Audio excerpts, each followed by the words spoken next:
భవన ఇతర నిర్మాణ కార్మికుల సంక్షేమ మండలి అని ఒకటి ఉంటుంది.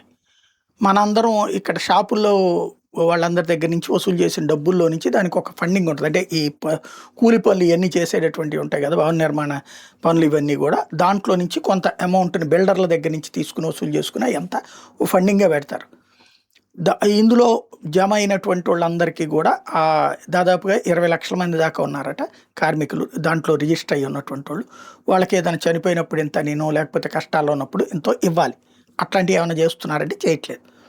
అయితే ప్రచారం కోసం 20,00,00,000 ఖర్చు పెట్టబోతున్నారట. ఇది పెద్ద కుంభకోణం అన్నటువంటిది ఈనాడు రాసుకొచ్చింది.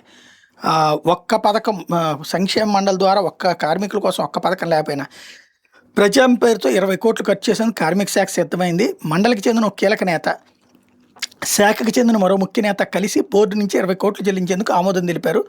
భవన ఇతర నిర్మాణ బీఓసీ కార్మికుల సంక్షేమ పథకాలను ఇంతవరకు కూటమి ప్రభుత్వం ప్రకటించలేదు. ప్రస్తుతం ఎట్లాంటి పథకాలు అమలు కావడం లేదు. అయినా ప్రచారానికి భారీగా నిధులు కేటాయించడంలో కీలక నేత చక్రం తిప్పారు.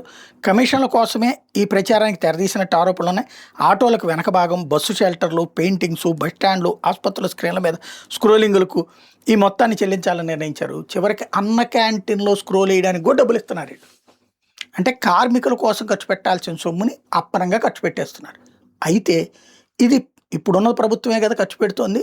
కానీ చంద్రబాబు గారి పేరు రాకూడదు, లేదా ఈ ప్రభుత్వం అని అనకూడదు.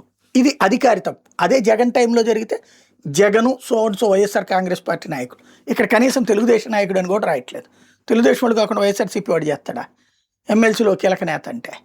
ఇది విచిత్రం. రెండోది ఏంది అంటే 20,00,00,000 అసలు ఎందుకు ఈ వార్త రాశారంటే వాళ్ళు ఇస్తున్న అడ్వర్టైజ్మెంట్లో 19,75,00,000 ఇట్లా ఆటోలు లేకపోతే ఇట్లాంటి వాటిని పెట్టి పేపర్లకు 25,00,000 అన్నారు.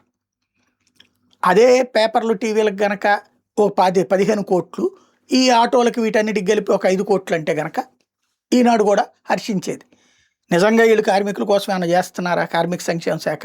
ఒకసారి ఆలోచిస్తే అర్థమైపోతుంది కదా.